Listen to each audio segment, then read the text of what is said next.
गणेश पुराण अध्याय 22। नमस्कार मित्रों, पिछले अध्याय में आपने सुना कि राजकुमार दक्ष को महर्षि मुद्गल से भगवान गणेश का दिव्य एकाक्षर मंत्र प्राप्त हुआ। अब राजा भीम के मन में एक और जिज्ञासा उत्पन्न हुई। उन्होंने महर्षि विश्वामित्र से पूछा, मुनिवर, जो बालक जन्म से ही रोगी और अत्यंत कष्टों से ग्रस्त था, वह केवल मुद्गल मुनि के स्पर्श से दिव्य शरीर वाला कैसे बन गया और उसे भगवान गजानन के प्रत्यक्ष दर्शन किस पुण्य के कारण प्राप्त हुए? राजा के इन प्रश्नों को सुनकर महर्षि विश्वामित्र बोले, राजन, अब ध्यान पूर्वक सुनिए। मैं आपको उसके पूर्व जन्म की कथा सुनाता हूं। सिंधु देश में पल्ली नाम की एक सुंदर नगरी थी। वहां कल्याण नाम के एक धनवान वैश्य रहते थे। उनकी पत्नी का नाम था इंदुमती। दोनों धर्मपरायण और भगवान के भक्त थे। कुछ समय बाद उनके घर एक सुंदर पुत्र का जन्म हुआ। ज्योतिषियों ने उसका नाम रखा बल्लाल।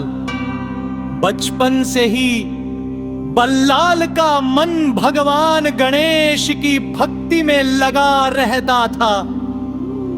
वो अपने मित्रों को साथ लेकर वन में जाता और खेल खेल में भगवान गणेश की पूजा करता। बच्चे मिलकर पत्तों और लकड़ियों से एक छोटा सा मंदिर बनाते। फूल, पत्ते और फल चढ़ाकर गणपति की आराधना करते। कुछ बच्चे भजन गाते, कुछ नृत्य करते और कुछ भगवान की कथाएं सुनाते। धीरे धीरे सभी बालकों का मन गणेश भक्ति में इतना रम गया कि उन्हें खाने पीने तक की सुध नहीं रहती थी। जब नगर के लोगों ने यह देखा तो वे क्रोधित होकर बल्लाल के पिता कल्याण के पास पहुंचे।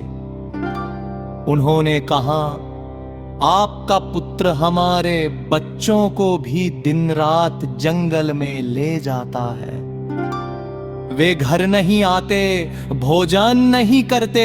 यदि आपने उसे नहीं रोका तो हम राजा से शिकायत करेंगे। यह सुनकर कल्याण वैश्य क्रोध से भर उठे।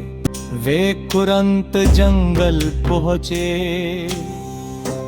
वहां उन्होंने देखा कि सभी बच्चे भगवान गणेश की पूजा में लीन है। क्रोध में आकर उन्होंने उस स्थान को नष्ट कर दिया।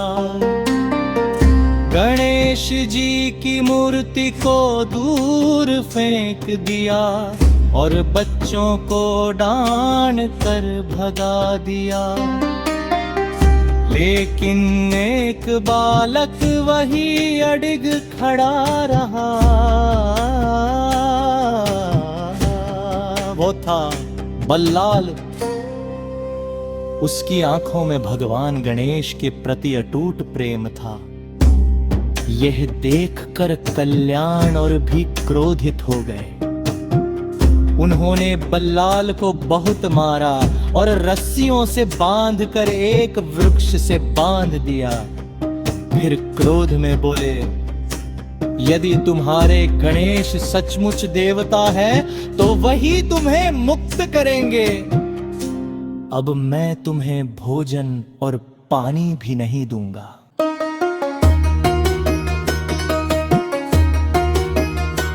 इतना कहकर वे वहां से चले गए। बल्लाल का शरीर घायल था, रक्त बह रहा था, लेकिन उसके मुख से केवल एक ही नाम निकल रहा था, हे गजानन, हे विघ्नहर्ता। यदि मेरी भक्ति सच्ची है तो मुझे कभी अपने चरणों से दूर मत करना। उस बालक की अटूट भक्ति देखकर भगवान गणेश अत्यंत प्रसन्न हुए। वे एक तेजस्वी ब्राह्मण के रूप में प्रकट हुए। जैसे सूर्य का प्रकाश अंधकार को मिटा देता है, वैसे ही भगवान के स्पर्श से बल्लाल के सारे घाव और पीड़ा दूर हो गई। उन्होंने प्रेम पूर्वक कहा, हे प्रिय भक्ता, मैं तुम्हारी भक्ति से अत्यंत प्रसन्न हूँ, वर मांगो। बल्लाल ने हाथ जोड़कर कहा, हे प्रभु, मुझे धन, राज्य या ऐश्वर्य नहीं चाहिए। मैं तो केवल आपकी अचल भक्ति चाहता हूं।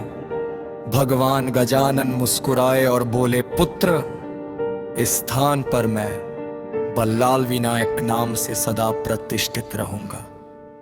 जो भी भक्त यहाँ श्रद्धा से आएगा, उसकी सभी मनोकामनाएं पूर्ण होंगी।